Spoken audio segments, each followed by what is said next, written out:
नमस्कार। आज हम एक बहुत ही ज़रूरी दस्तावेज को समझने वाले हैं। एक ऐसा दस्तावेज जो हमें इशारा देता है कि आयुर्वेद का भविष्य किस तरफ जा रहा है।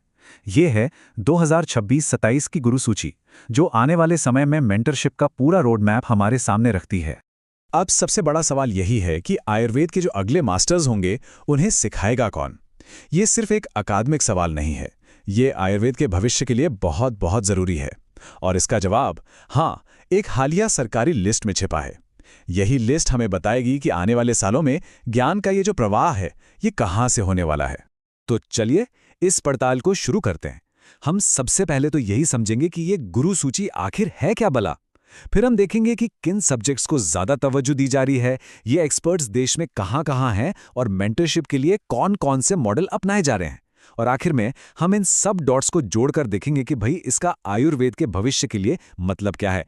ठीक है, तो इससे पहले कि हम इसका चीरफाड़ करें, ये समझना ज़रूरी है कि ये डॉक्यूमेंट आखिर है क्या और ये इतना इम्पॉर्टेंट क्यों है। तो बात सीधी सी है। एक नया नोटिस आया है जिसमें 99 एक्सपर्ट्स को चुना गया है।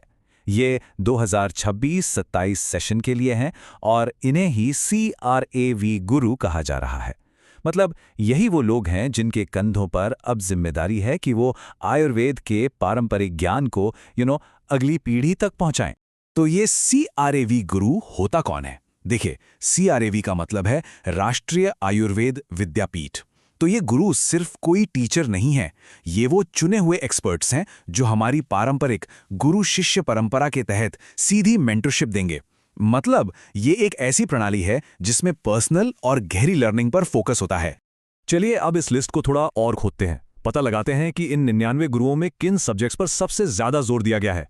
और जैसे ही हम डेटा को सब्जेक्ट के हिसाब से देखना शुरू करते हैं ना, एक पैटर्न एकदम साफ उभर कर आता है। एक खास फील्ड है जिसे भविष्य की ट्रेनिंग के लिए सबसे ज्यादा जरूरी माना जा रहा है। और ये देखिए, आंकड़े एक बहुत ही साफ तस्वीर दिखाते हैं। 99 में से सोचिए जरा, 68 गुरु सिर्फ एक ही सब्जेक्ट के हैं, काय चिकित्सा, जिसे हम आयुर्वेदिक जनरल मेडिसिन भी कहते हैं। दूसरे नंबर पर क्षार सूत्र है, जिसमें 17 गुरु हैं, जो कि एक खास सर्जिकल तकनीक है। पर काय चिकित्सा का जो डोमिनेंस है, वो तो मतलब साफ दिखाई देता है। इसे एक और तरीके से देखते हैं। लगभग 69% गुरु सिर्फ और सिर्फ एक ही विषय पर फोकस्ड हैं। ये हमें साफ साफ बताता है कि एडवांस्ड आयुर्वेदिक ट्रेनिंग में इस वक्त प्राथमिकता कहाँ रखी जा रही है। ये कोई छोटा मोटा नंबर नहीं है, ये बहुत बड़ा आंकड़ा है। तो हमने सब्जेक्ट्स तो देख लिए, पर ये एक्सपर्ट्स हैं कहाँ? चलिए अब इन गुरुओं के ज्योग्राफिकल डिस्ट्रीब्यूशन पर एक नज़र डालते हैं, मतलब ज्ञान का भूगोल समझते हैं। यहाँ डेटा एक और मजेदार कहानी कहता है। महाराष्ट्र 21 गुरुओं के साथ टॉप पर है, उसके ठीक पीछे हैं केरल और कर्नाटक। ये 3 राज्य मिलकर सच कहूं तो ज्ञान का एक बहुत ही पावरफुल सेंटर बनाते हैं। तो इसका मतलब क्या हुआ? मतलब बिल्कुल साफ है, आधे से ज़्यादा एक्सपर्ट्स सिर्फ इन 3 राज्यों में बैठे हैं। तो ये जो नॉलेज है ना, ये पूरे देश में बराबर नहीं फैली है, बल्कि कुछ खास नॉलेज हब्स या केंद्र बन गए हैं जहां ये सारी विशेषज्ञता इकट्ठा हो गई है। और एक और दिलचस्प बात, केरल जैसे राज्य को देखिए, वो फार्मेसी और नेत्र चिकित्सा जैसी एकदम खास फील्ड्स में आगे निकल रहा है। अब हम अपने विश्लेषण की अगली परत पर चलते हैं। ये जो लिस्ट है ना, ये सिर्फ इंडिविजुअल डॉक्टर्स के बारे में नहीं है, इसमें एक और कैटेगरी भी शामिल है।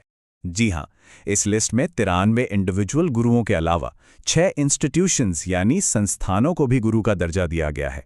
ये हमारे ट्रेडिशनल मॉडल में एक मॉडर्न ट्विस्ट है, जो मेंटोरशिप का एक बिल्कुल अलग नजरिया पेश करता है।